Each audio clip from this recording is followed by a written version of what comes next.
L'année dernière, mon amie Darina est venue à notre atelier couture du vendredi matin hebdomadaire.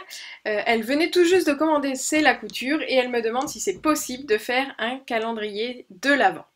Nous étions le 29 novembre, donc nous avions 2 jours pour le réaliser avec la famille à gérer, etc. Ma première réaction c'était non. Et puis, voyant qu'elle ne lâchait pas son projet, je me suis dit allons-y, on y va, on le fait toutes les deux ensemble. Petit aparté, si vous avez l'occasion de travailler sur un projet, un même projet en même temps avec une autre couturière, un autre couturier, c'est vraiment stimulant et motivant.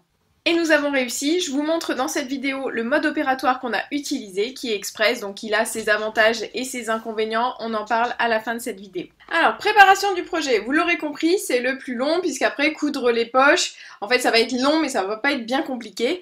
Là pour la préparation, on va déjà, parler du matériel, tout le côté express de ce projet repose sur l'utilisation de ciseaux cranteurs. Donc ce sont des ciseaux cranteurs qui sont spéciaux pour le tissu et qui doivent couper super bien parce que sinon on va pas s'en sortir. Donc les ciseaux cranteurs, pourquoi on les utilise? Parce que ça va nous éviter de faire des ourlets grâce à ces lignes brisées. Là, le tissu ne s'effiloche plus, donc on n'a pas besoin de faire des ourlets. Si vous n'avez pas de ciseaux cranteurs, le projet ne sera plus express, mais vous pouvez très bien le faire aussi. Il faudra replier les bords des poches à l'intérieur. Pour le tissu support, on a besoin de 80 cm en hauteur, auquel je rajouterai 10 cm encore pour avoir largement de la place pour mettre votre bâton. Donc en haut, moi j'ai choisi un bâton, on peut très bien prendre un tasseau ou une branche ou n'importe quoi. Il faut quand même quelque chose qui soit assez rectiligne parce que quand ça fait une petite courbe, bah, du coup la toile n'est pas bien tendue en dessous. Voilà, en largeur, il fait 52, mais nous avions cranté sur le côté parce qu'on on était juste en tissu. Donc moi, je vous conseille de rajouter 4 cm pour faire un joli petit ourlet de chaque côté ici de votre projet. Donc ça fait 56 cm. Toutes les dimensions, je vous les remets en bas dans la description de cette vidéo. Donc vous pouvez cliquer en dessous, je vous mets toutes les dimensions et le matériel nécessaire. Et puis, vous avez vu que pour les poches, j'ai utilisé des tissus de Noël. Donc, ce sont des petits coupons. On peut soit les acheter, soit on peut aussi en acheter quelques-uns et les partager avec une autre couturière qu'on connaît ou récupérer des chutes d'autres couturières qui ont déjà cousu des projets de Noël. Je pense que, voilà, il faut un peu faire jouer son réseau parce que finalement, on n'a pas besoin de beaucoup de tissus pour les poches. Moi, j'aime bien que ce soit un petit peu varié. Donc, j'ai utilisé 6 tissus différents et 4 poches de chaque tissu. Voilà, bon après vous faites comme vous voulez. Et la semaine prochaine, je vous propose une petite vidéo où on va essayer de faire des décos de Noël sans tissus de Noël, donc sans imprimer de Noël.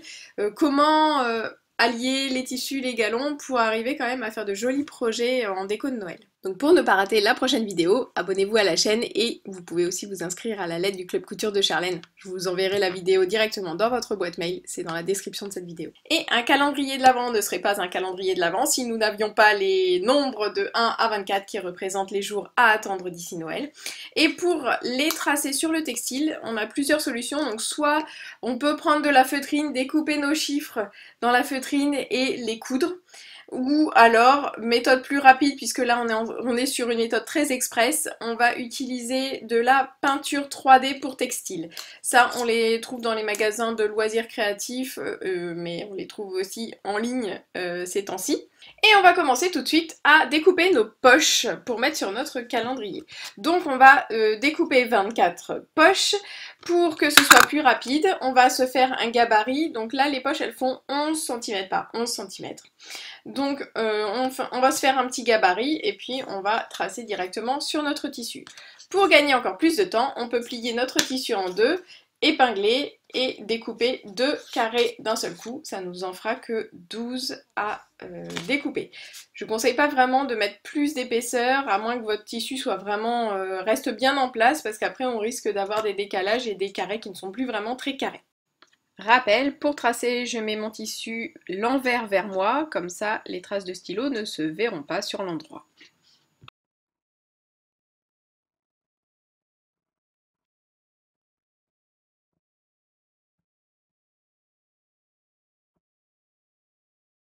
Une fois que nous avons nos petits carrés, nous allons écrire les nombres dessus avec la peinture. Parce qu'il faut faire très attention, ces peintures-là, ça a un long temps de séchage. Dans les 12 heures, il y en a même c'est 24 heures. Je crois que celui-là avec les paillettes, c'est 24 heures. Alors ce qui est génial, c'est qu'on peut s'éclater. Il y a plein de couleurs, plein de textures. Mais voilà, il faut anticiper un petit peu. Donc ça, on va les mettre et on va les faire sécher pendant le temps qui est indiqué. Comme ça, après, on va pouvoir coudre nos poches sans problème.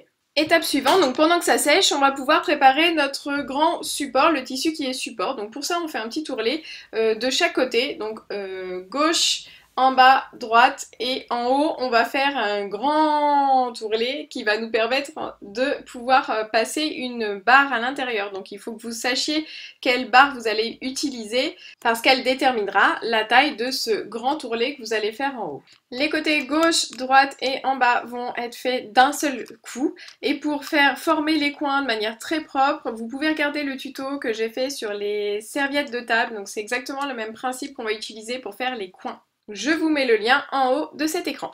Ensuite, vous allez prendre vos petites poches et vous allez les disposer sur votre tissu support.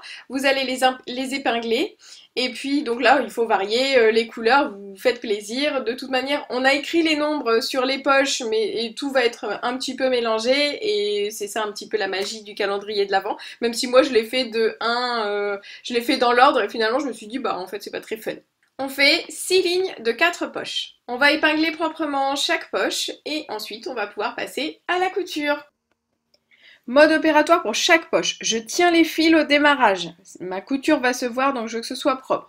Je fais un point d'arrêt en reculant et j'avance le long de la ligne donc à 5-7 mm du bord. Quand j'arrive au bout, je lève mon pied de biche, je pivote en laissant mon aiguille enfoncée dans le tissu et je rabaisse mon pied de biche et je continue sur le côté.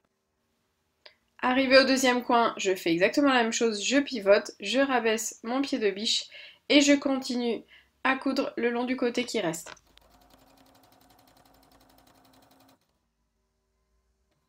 Et je termine par un point d'arrêt en reculant de 3 points et je repars en avant pour 3 points. Puis on retire les épingles et on coupe les fils à ras.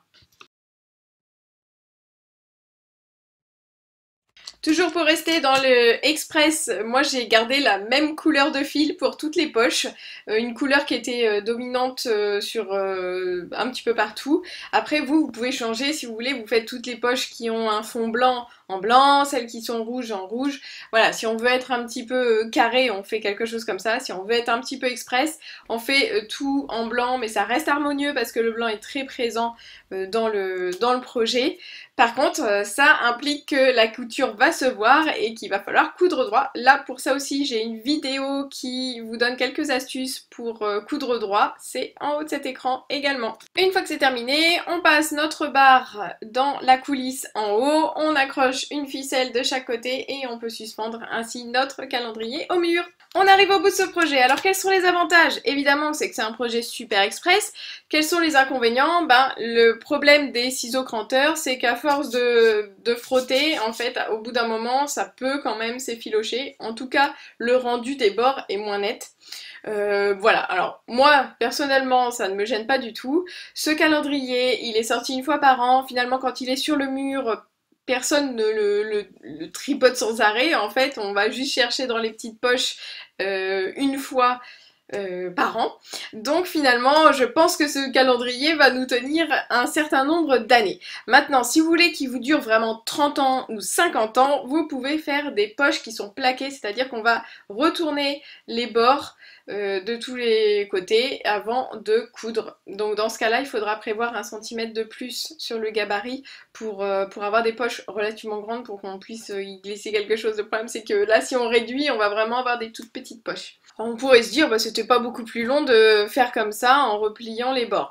Effectivement, replier les bords c'est pas très long, mais il faut aussi faire un petit ourlet en haut de chaque poche. Et puis, en fait, multiplié par 24, bah, ça fait quand même un temps en plus. Et puis finalement, en fait, j'aime bien le petit design avec les zigzags sur le côté des poches. Voilà, si cette vidéo vous a été utile, comme d'habitude, mettez un petit pouce vers le haut, écrivez-moi un petit commentaire, abonnez-vous à la chaîne et abonnez-vous à la lettre du Club Couture de Charlène si vous voulez recevoir tous les mercredis dans votre boîte mail de la motivation pour coudre et aller au bout de vos projets. Allez, à bientôt!